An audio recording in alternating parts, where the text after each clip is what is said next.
sanando el altar de mi nación. Sanando el altar de mi nación.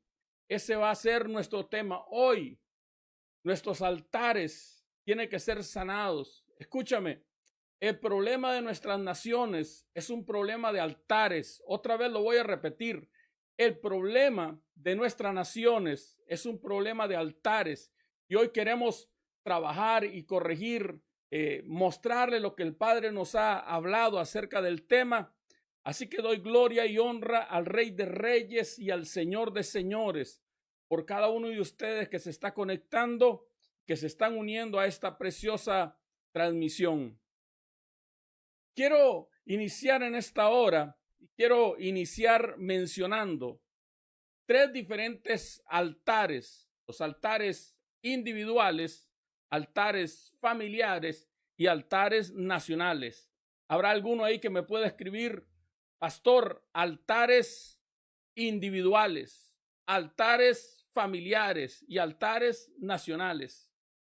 Quiero decirle a los hermanos que nos están mirando que hoy el apóstol Uziel Jurado, que siempre transmite desde California, está con una junta pastoral allá con el equipo del Legacy California, desarrollando planes y estrategias para lo que Dios va a hacer. Así que por esa razón el apóstol no está transmitiendo, pero bendecimos a nuestro hermano pastor Marlon Hernández, que lo miramos ahí listo, y a su esposa. Bendecimos también al pastor David Jurado y a su esposa Conchita y a todo el equipo pastoral de la iglesia Legacy, igual las iglesias en México. Bendigo también a nuestra amada Gaby, a nuestra amada Sarita y a nuestra amada Jovita Villanueva y a todos los hermanos que están conectándose. Dios es un Dios bueno. Así que diga conmigo: restaurando el altar de mi nación. Hoy nuestras naciones necesitan hombres y mujeres que se levanten a pelear por las naciones. Entonces les decía, hay 3 tipos de altares: los altares individuales, los altares que levantan familias y los altares que levantan congregaciones y naciones. Por eso, cada altar presenta la dualidad del primer día. En el libro de Génesis, capítulo 1, verso 2 al 5, se nos habla de la dualidad del primer día. La tierra estaba desordenada y vacía, y las tinieblas estaban sobre la faz del abismo, y el Espíritu de Dios se movía sobre las aguas. Y dijo Dios: sea la luz, y fue la luz. Y vio Dios que la luz era buena, y separó la luz de las tinieblas, y llamó Dios a la luz día, y a las tinieblas llamó noche, y fue la tarde y la mañana un día.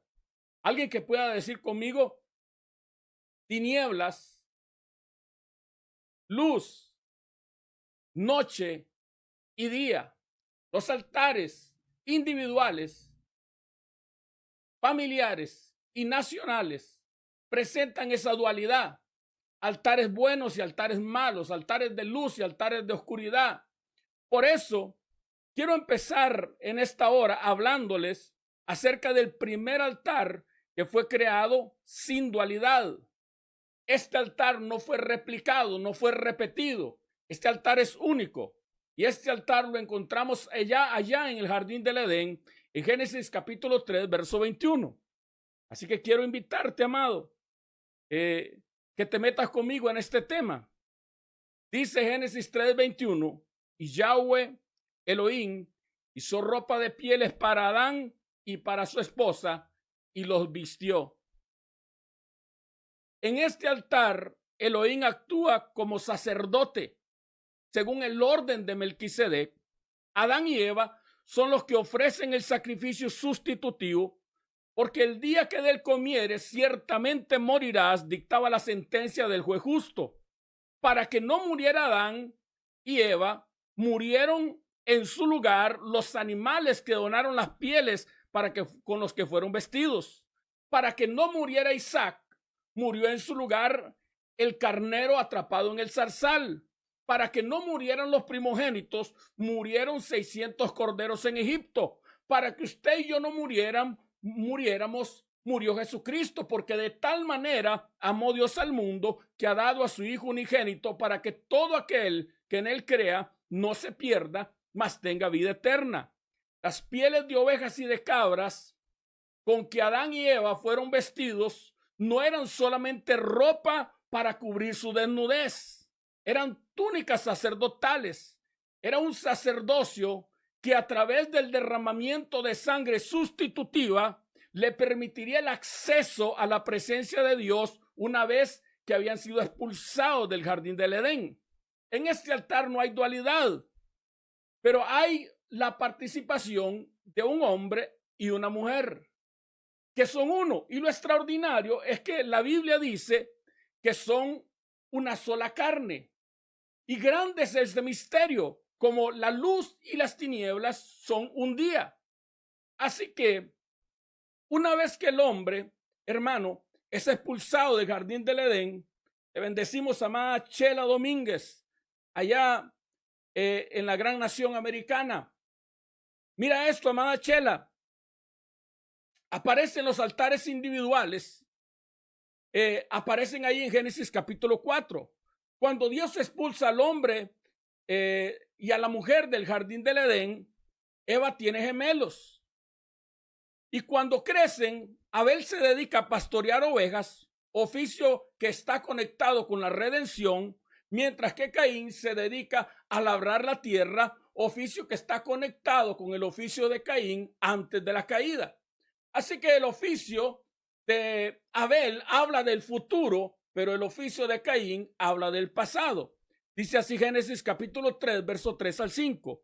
Al llegar el tiempo de la cosecha, Caín presentó algunos de sus cultivos como una ofrenda para el Señor.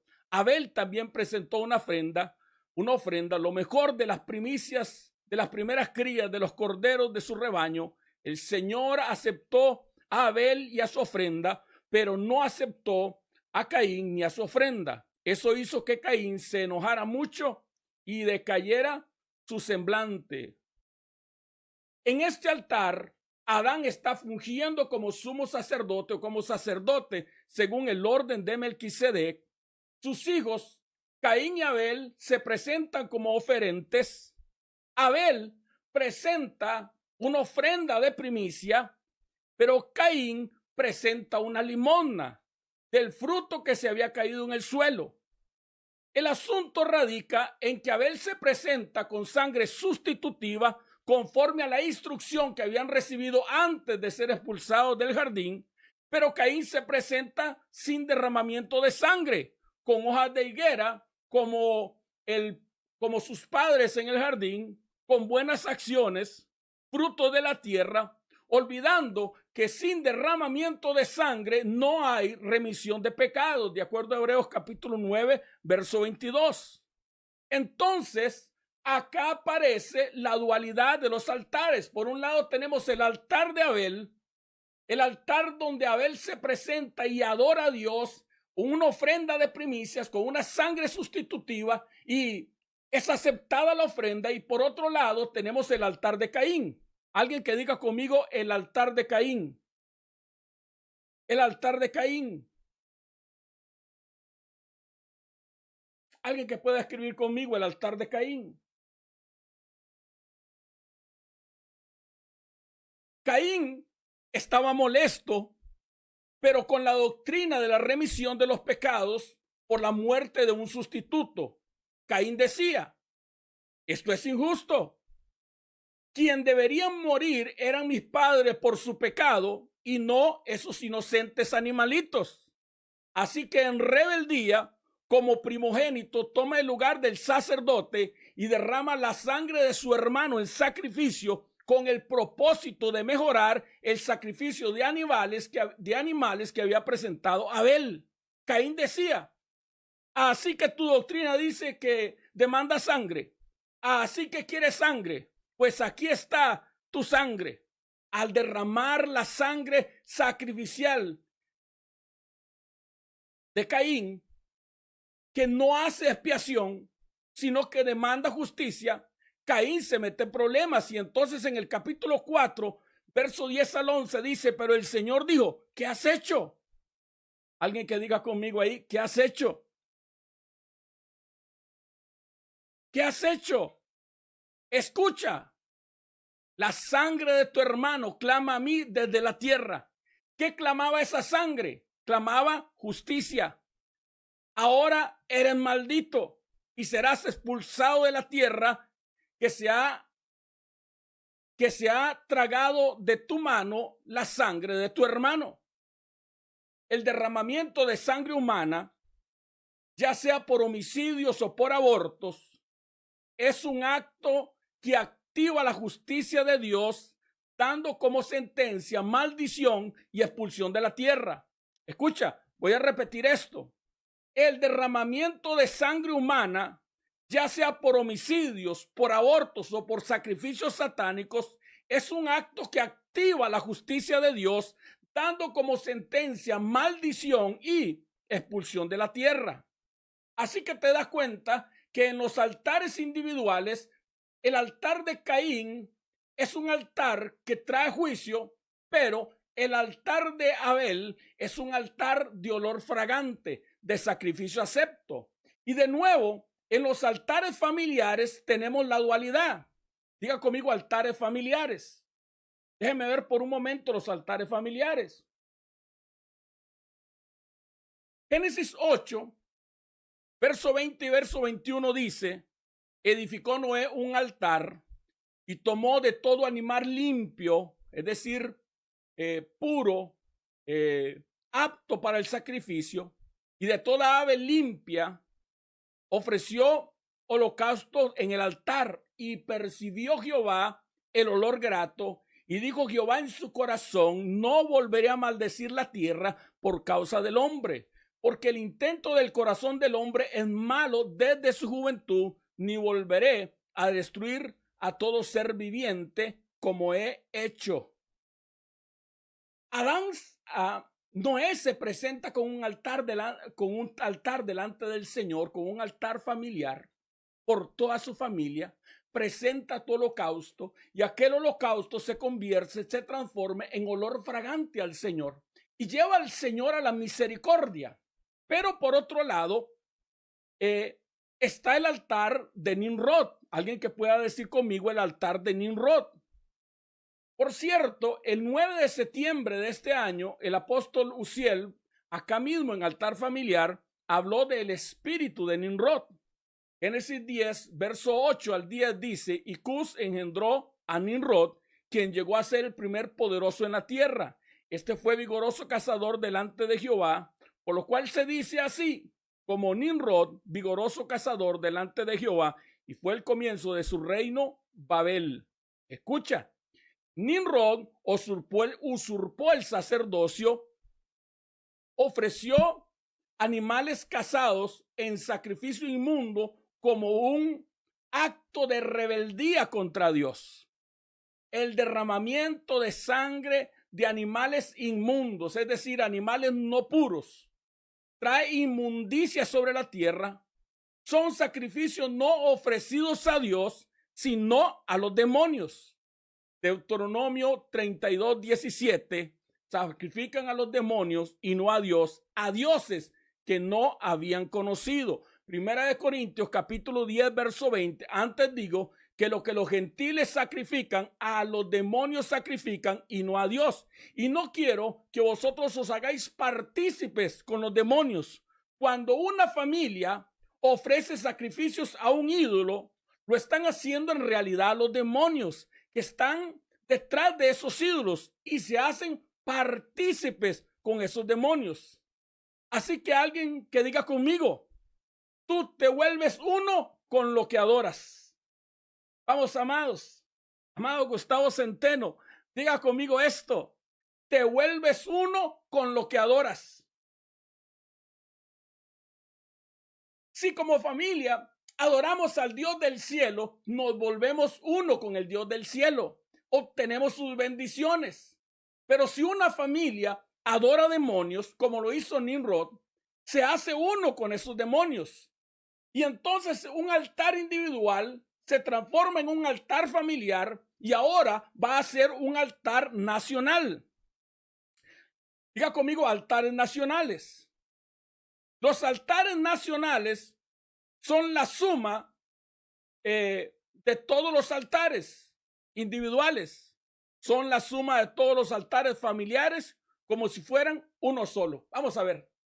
Dios toma todos los altares familiares que se están presentando en la nación y lo toma como si fuera un solo altar para él, y ese es el altar nacional.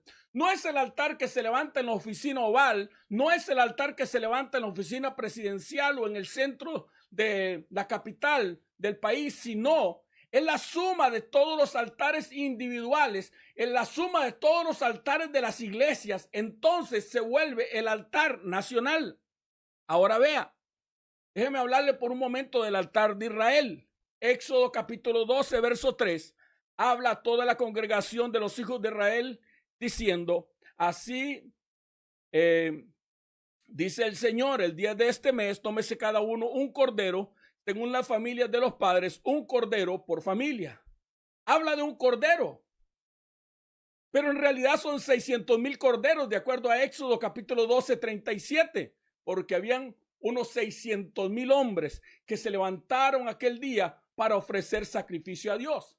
Pero mientras que esos 600,000 hombres se levantaron a ofrecer sacrificio a Dios, también los egipcios están ofreciendo sacrificios a sus dioses. Por eso en Éxodo capítulo 12, verso 12, dice el Señor, pues yo pasaré aquella noche por la tierra de Egipto y heriré a todos los primogénitos de la tierra de Egipto, así como hombres como bestias, y ejecutaré mis juicios en todos los dioses de Egipto. El altar individual de Cus se había transformado en el altar familiar de Misraín o egipcio, que ofrecía animales inmundos a demonios, levantando un altar nacional a los dioses falsos, ahora en toda la nación de Egipto. Ahora vea, espérate en esto. En Egipto habían dos naciones y Moisés es la encarnación de esas dos naciones. Otra vez lo voy a repetir. En Egipto hay dos naciones. Mira esto, qué tremendo, amada alma centeno. En Egipto hay dos naciones y Moisés es la encarnación de esas dos naciones. Dice así, Éxodo capítulo 2, verso 11 al 12. En aquellos días sucedió que ya crecido Moisés salió a sus hermanos y los vio en sus duras tareas y observó a un egipcio que golpeaba a uno de los hebreos, sus hermanos. Entonces miró por todas partes y viendo que no parecía nadie, mató al egipcio y lo escondió en la arena.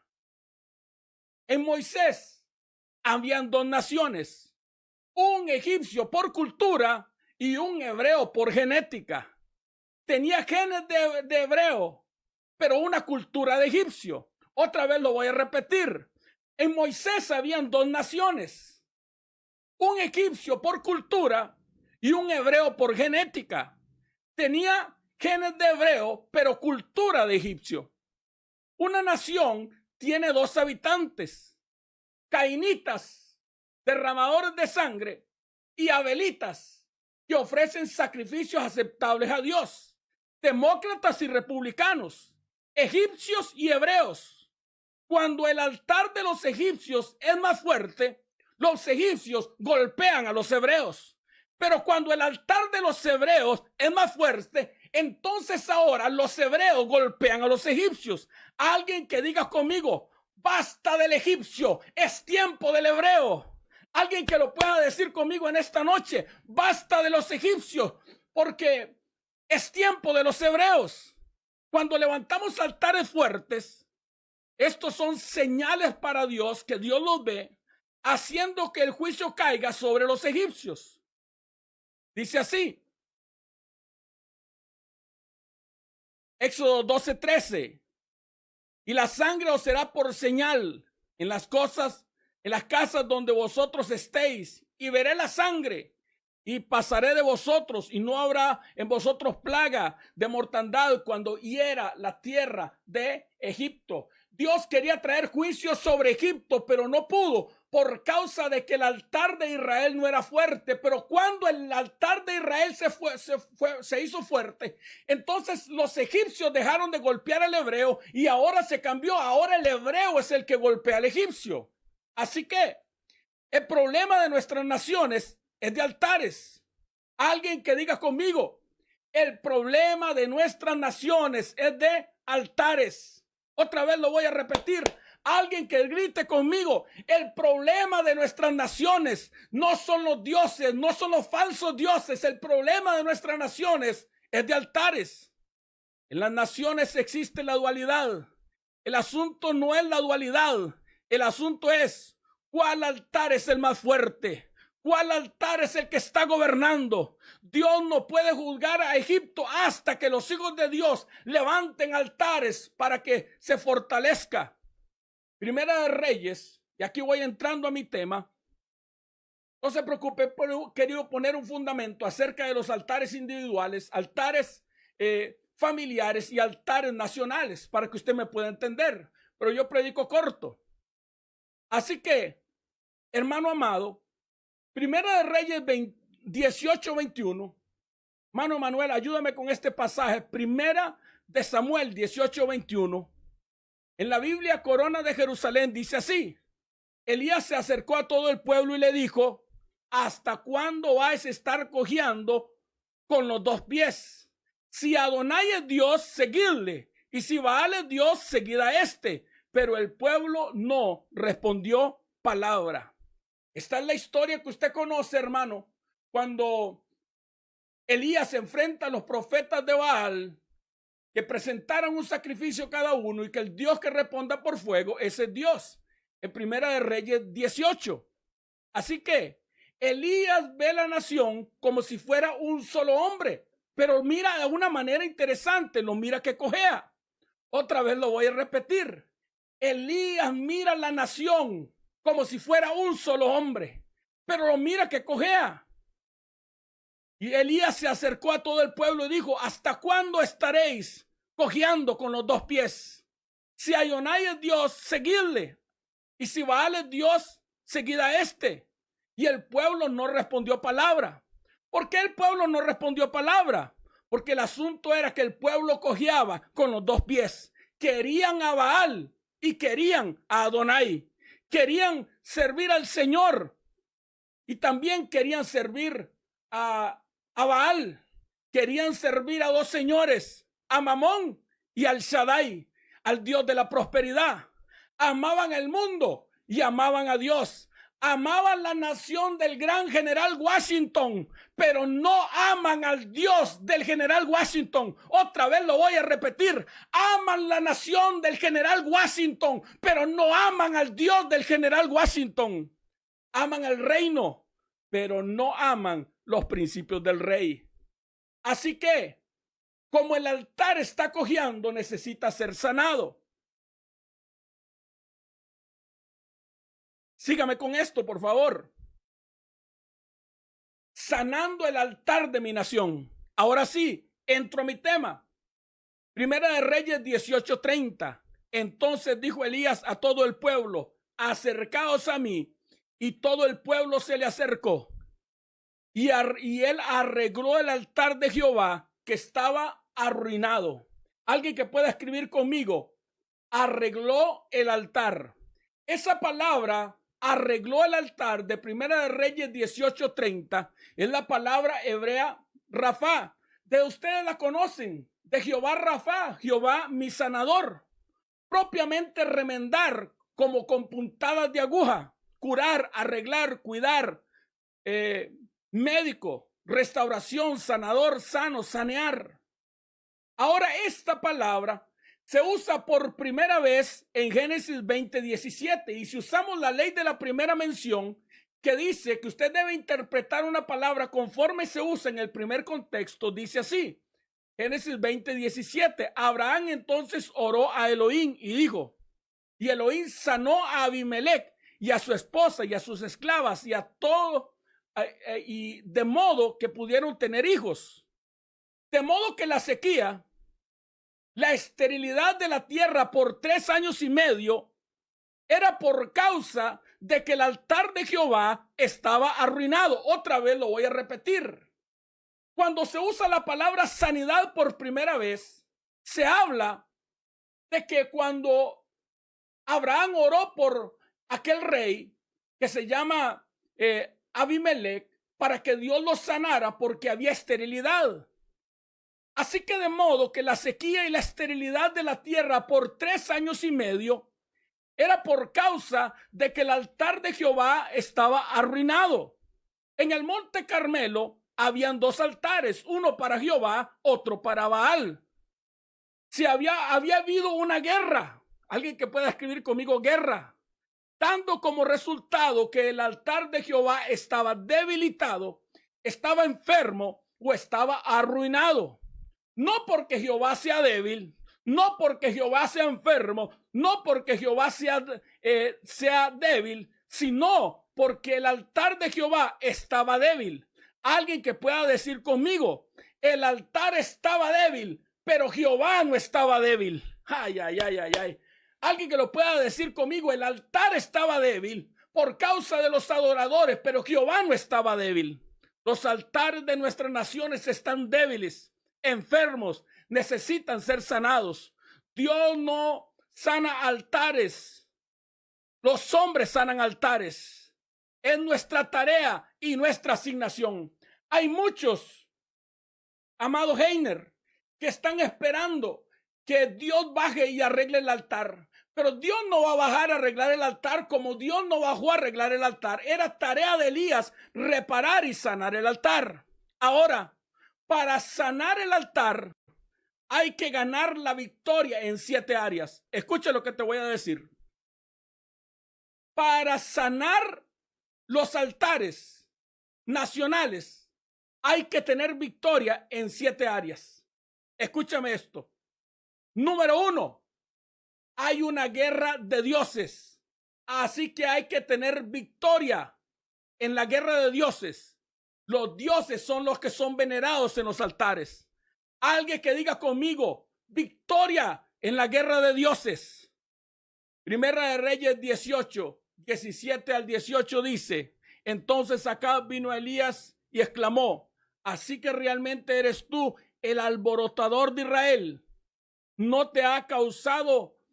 Yo no he causado ningún problema a Israel, respondió Elías. Tú y tu familia son los alborotadores, porque se negaron a obedecer los mandamientos del Señor y en cambio han rendido culto a las imágenes de Baal.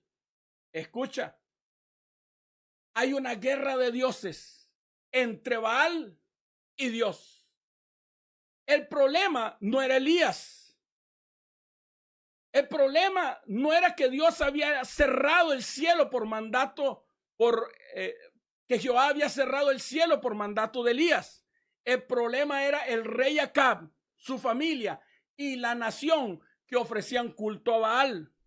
Usted debe entender lo que la palabra del Señor dice. Salmo 96 verso 5 dice, los dioses de las naciones no son más que ídolos.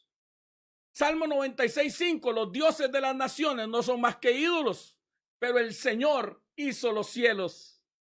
Éxodo 22 verso 20, cualquiera que ofrezca sacrificios a un Dios que no sea el Señor, tendrá que ser destruido. Deuteronomio capítulo 8 verso 19, pero una cosa te aseguro, si alguna vez te has olvidado del Señor tu Dios y sigues a otros dioses y les rindes culto y te inclines a ellos, sin duda serás destruido. La adoración a falsos dioses a través de falsos altares trae como consecuencia la muerte de los ciudadanos y la destrucción de la nación. Amada alma centeno, la adoración de falsos dioses a través de falsos altares trae como consecuencia la destrucción de los ciudadanos y la destrucción de las naciones. La administración Trump es la primera en décadas que no ha iniciado una guerra. Por la sanidad del altar nacional, no ha habido muertes en la guerra y no está la destrucción de la nación. Ha habido una gran victoria para Jehová en la gran nación americana. Es por eso el contraataque de Baal. Pero Dios sigue siendo Dios y usted tiene que entender que hay victoria, hay guerra de dioses, pero la victoria está asegurada. Los otros no son dioses, son dioses, imágenes de piedra, de madera o de metal, pero Dios hizo los cielos y la tierra. Así que nuestra victoria, nuestra primera victoria, de 7 áreas que tiene que haber victoria, está segura. Número 2, alguien que diga conmigo, la victoria de los hijos. La victoria de los hijos. La victoria en la guerra de los hijos. Los hijos son convocados en los altares. Alguien que diga conmigo, victoria en la guerra de los hijos. Primera de Reyes 18:20. Entonces Acab convocó a todos los hijos de Israel y reunió a los profetas en el monte Carmelo. ¿A quién convocó? A los hijos de Israel. El altar en el que te arrodillas determina tu genética. Alguien que lo pueda decir conmigo. El altar donde te arrodillas determina tu genética.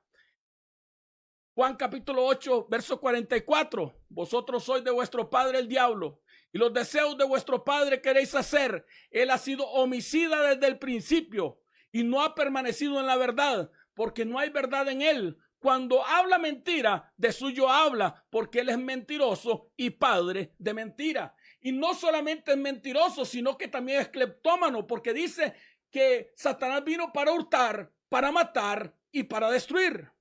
Ahora, Juan capítulo 1, verso 12 al 13 dice, mas a todos los que le recibieron, a los que creen en su nombre, les dio potestad de ser hechos hijos de Dios, los cuales son engendrados de sangre, no son engendrados de sangre ni de voluntad de carne, sino por voluntad de Dios. Ahora vea, hay 3 tipos de hijos.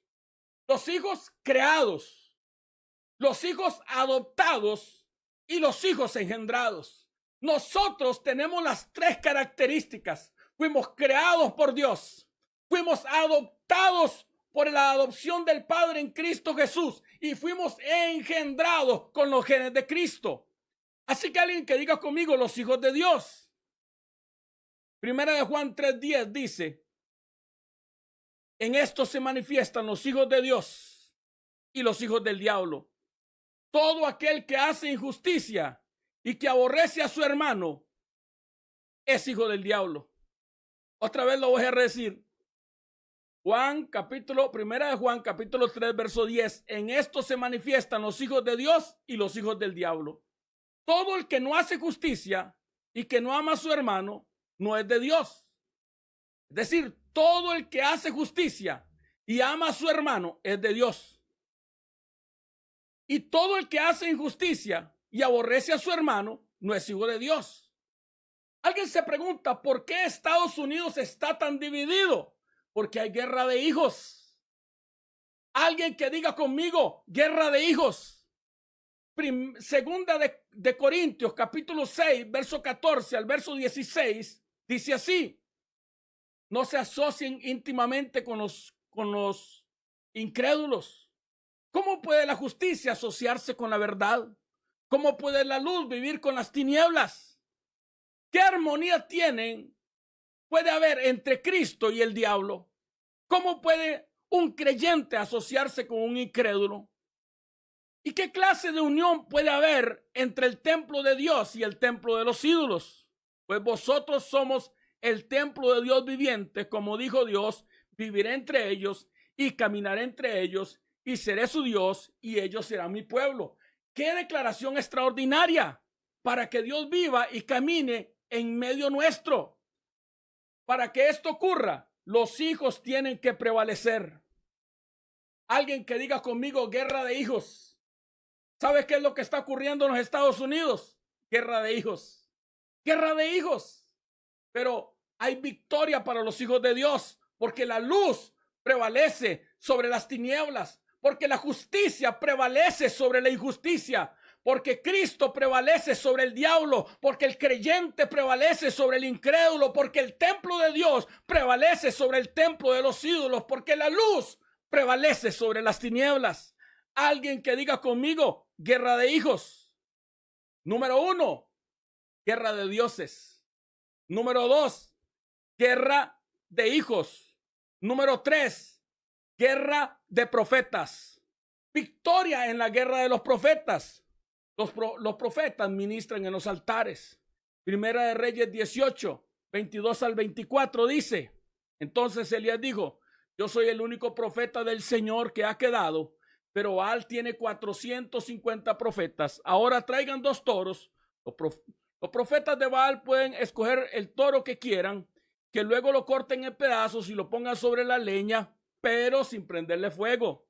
Yo prepararé el otro y lo pondré sobre el altar y tampoco le pondré fuego. Entonces invoquen ustedes el nombre de su Dios y yo invocaré el nombre de mi Dios, el Dios que responda por fuego sobre la madera. Ese es el Dios verdadero. Y toda la gente estuvo de acuerdo.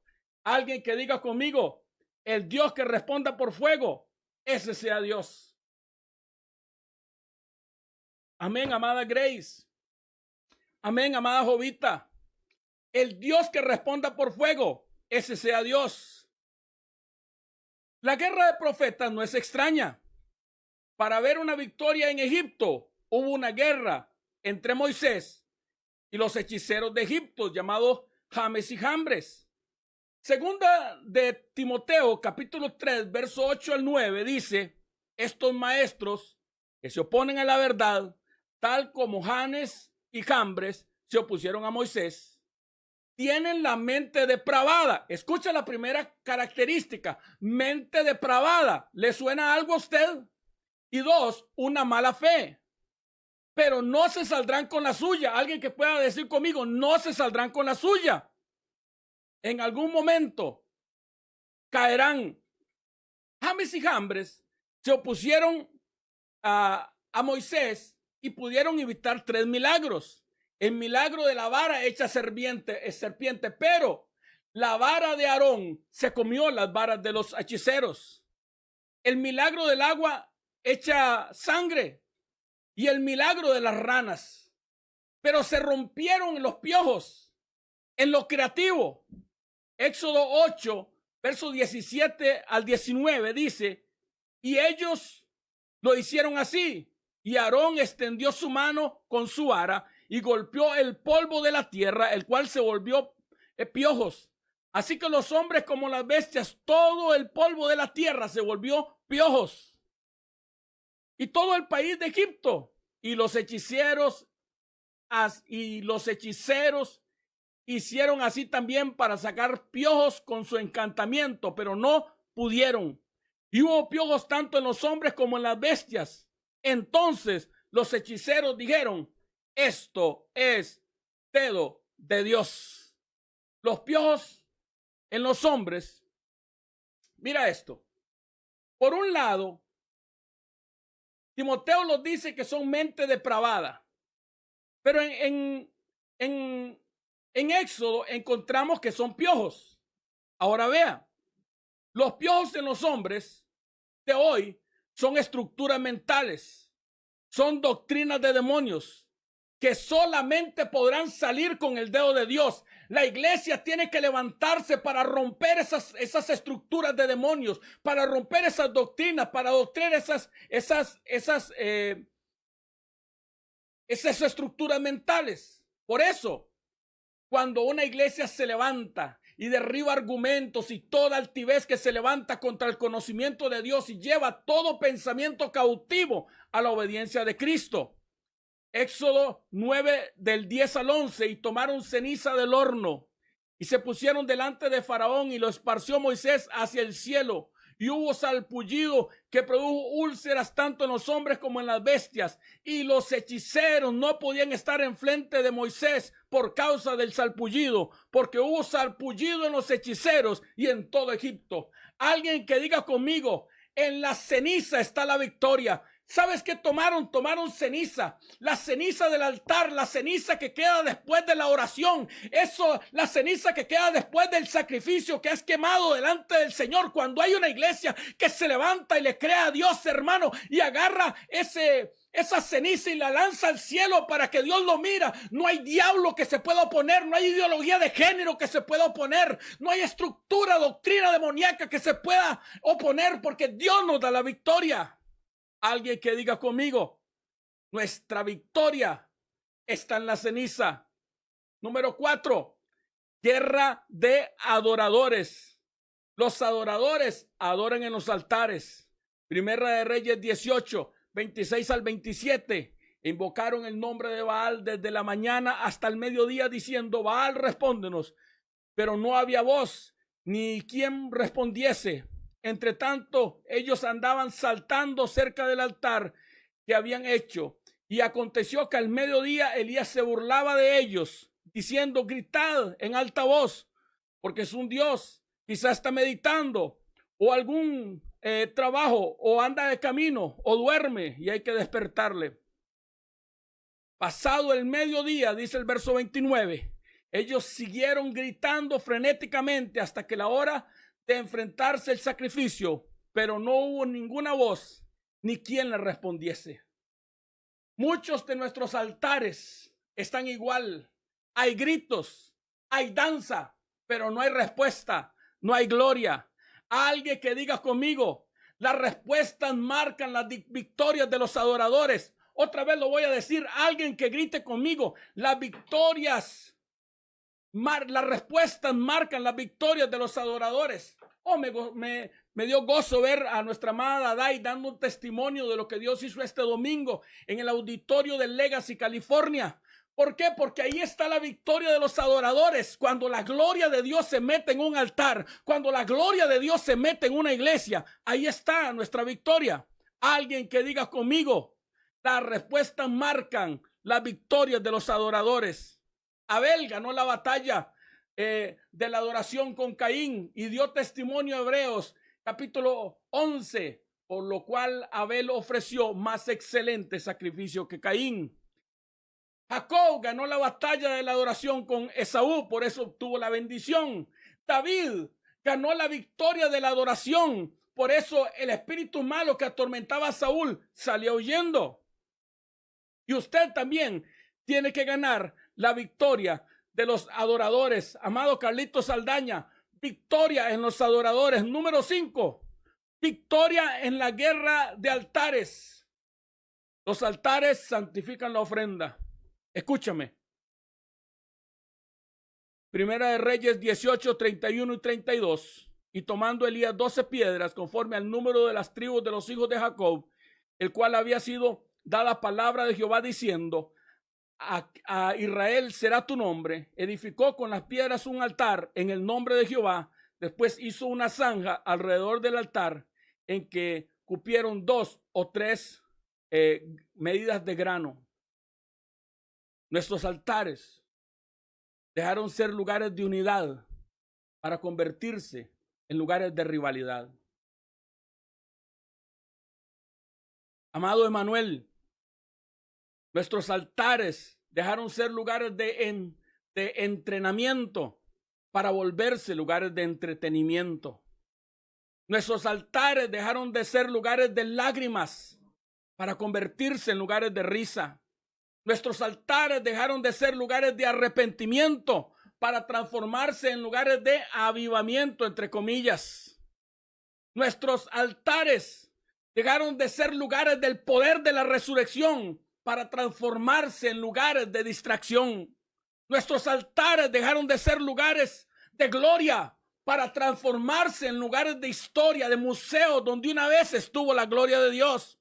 Nuestros altares dejaron de ser lugares de grano para convertirse en lugares de algarrobas. Nuestros altares dejaron de ser lugares de ovejas para convertirse en lugares de cerdos. Nuestros altares dejaron de ser lugares de liberación para transformarse en lugares de terapia. Nuestros altares dejaron de ser lugares espirituales para transformarse en lugares emocionales. Por eso el problema de nuestras naciones es un problema de altares.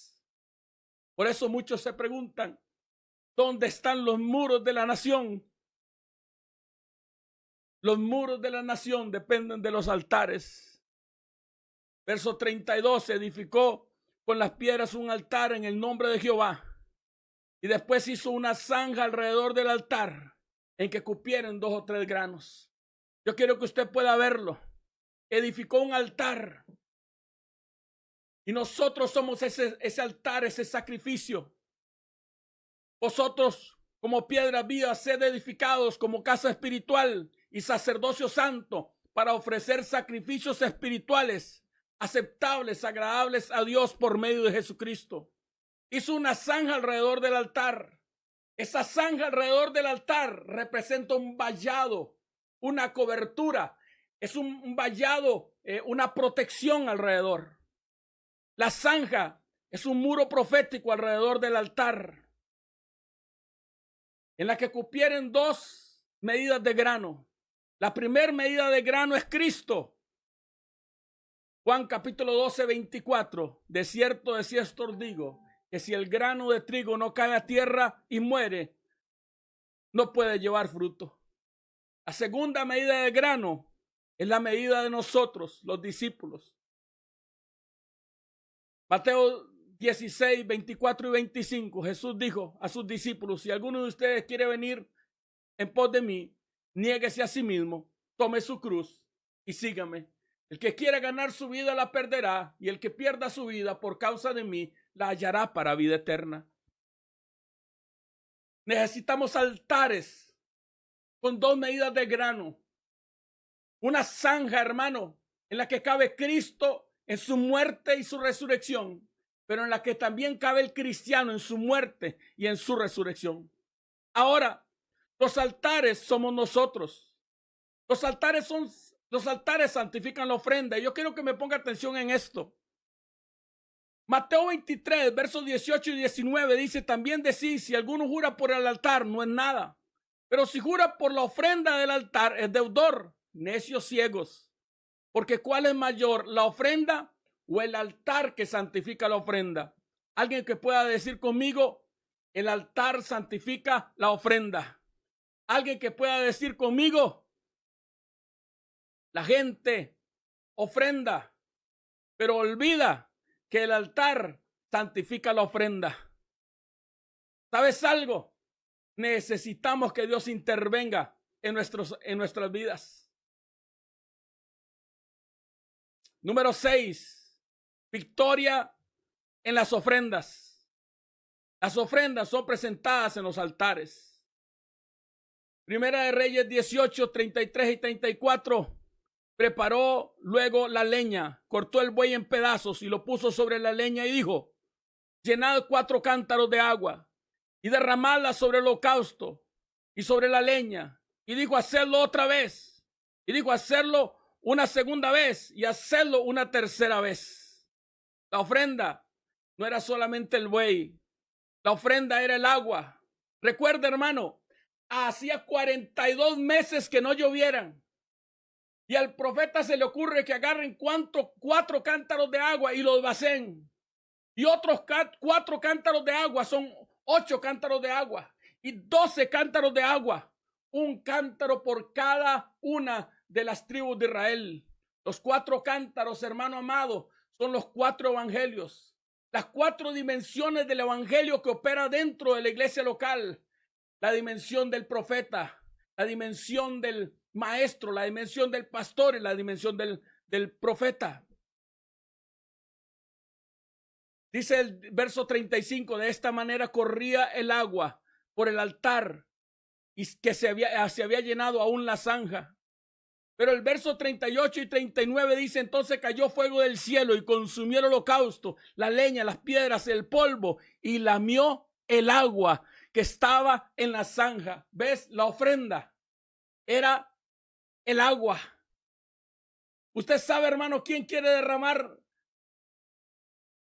amado Alberto Guzmán, quién quiere derramar agua, 12 cántaros de agua, cuando hace 42 meses que no ofrendamos. ¿Sabe?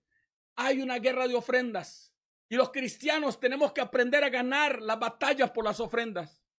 Alguien que diga conmigo: quita la codicia de los altares, porque ¿sabes algo? Los altares son santificados por las ofrendas. Y acá tengo el último: victoria en la guerra de sangres. Hay guerra de dioses, hay guerra de hijos, hay guerra de profetas, hay guerra de adoradores, hay guerra de altares, hay guerra de ofrendas, pero también hay guerra de sangre. Vea esto. Capítulo 18, verso 28. Y ellos clamaban a gran voz y se sajaban con cuchillos y con lancetas, conforme a su costumbre, hasta chorrear sangre sobre ellos. Ha habido derramamiento de sangre y promesas de derramamiento de sangre para ganar las elecciones de los Estados Unidos. Pero nuestra historia está segura. ¿Sabe por qué? Alguien que diga conmigo, no hay sangre como la sangre de Jesucristo. Alguien que pueda decir conmigo en esta hora, no hay sangre como la sangre de Jesucristo. Porque Hebreos capítulo 12, verso 24 dice, a Jesús, el mediador de un nuevo pacto, y a la sangre rociada que habla mejor que la de Abel. Otra traducción dice, ustedes han llegado a Jesús, el mediador de un nuevo pacto entre Dios y la gente, y también a la sangre rociada que habla perdón en lugar de venganza, como la sangre de Abel. Yo quiero que usted entienda, hay altares, y por un lado están los altares de los abelitas, y por otro los altares de los cainitas. Por un lado están los altares de Israel, por otro están los altares de los egipcios. Por un lado están los altares de los republicanos, por un lado están los altares de los demócratas. Pero no importa el derramamiento de sangre de los abortos o de los homicidios, porque nuestra sangre tiene más valor. No hay sangre como la sangre de Jesucristo, la sangre del unigénito Hijo de Dios. Así que alguien que diga conmigo, guerra de dioses, guerra de hijos, guerra de profetas, guerra de adoradores, guerra de altares, guerra de ofrendas y guerra de sangres. Pero alguien que diga conmigo, la historia de mi nación no termina con derrota. Ora conmigo, por favor, y diga conmigo, amada Grace, ora conmigo. Amada Chela, únese a orar conmigo, por favor. Amado Alberto Guzmán, amado Heiner Morales, ayúdenme, vamos a orar. Vamos a restaurar el altar de nuestra nación. Tenemos que ganar la victoria en estas 7 áreas. Guerra de dioses, Él la ganó. Guerra de hijos, vamos a ganar. Guerra de profetas, vamos a ganar. Guerra de adoradores, nuestra adoración será más excelente. Guerra de altares, guerra de ofrendas y guerra de sangres. Ora conmigo. Dios de Abraham, Dios de Isaac, Dios de Israel, pero también Dios de Uziel, también Dios de Eber, Dios de los Estados Unidos, Dios de México y Dios de Costa Rica. Sea hoy manifiesto que tú eres Dios sobre las naciones, que yo soy tu siervo y que por mandato tuyo he hecho estas cosas. Respóndeme, Jehová, respóndeme, para que todo el pueblo conozca, oh Jehová, que tú eres Dios y que tú vuelves el corazón de ellos. Entonces cayó fuego del cielo y consumió el holocausto, la leña, las piedras, el polvo, y aún lamió el agua de la zanja. Y viéndolo todo el pueblo se postraron y dijeron, Jehová es Dios, Jehová es Dios. Entonces Elías les dijo, prended a los profetas de Baal para que no escape ninguno. Ellos los prendieron y se llevó a Elías al arroyo de Cisón y allí los degolló. Bendita sea la gloria del Señor. Han pasado el tiempo, hermanos, pero lo logramos. Yo quiero que usted entienda que los altares nacionales son restaurados, hermano, y tenemos que ganar victoria en 7 áreas. Guerra de dioses, guerra de hijos, guerra de profetas, guerra de adoradores, guerra de altares, guerra de ofrendas y guerra de sangres. Pero nuestra victoria está segura, amada Graciela Gómez, amado Heiner Morales, nuestra victoria está segura. Padre, hoy oramos por nuestras naciones.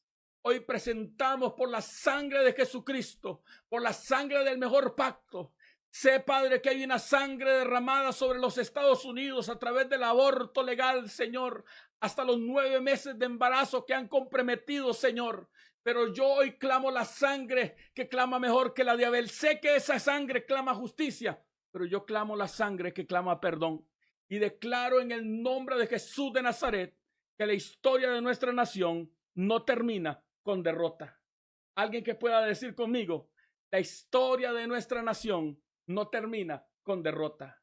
Gracias, amados, por haberme acompañado y por tenerme paciencia.